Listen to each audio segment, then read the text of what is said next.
Before you begin, remove the top cover and display bezel. Removal. Align the edges of the top cover with the edges of the base enclosure and place the top cover into position. Place a protective barrier over the top cover to protect the display panel during this procedure. Important: make careful note of the routing of the display panel cable for later replacement.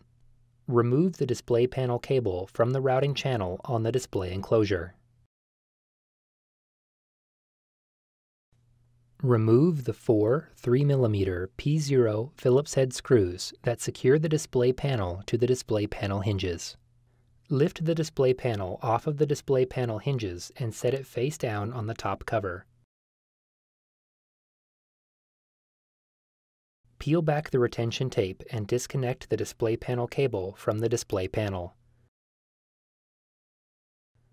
Remove the display panel. Reverse this procedure to install the display panel.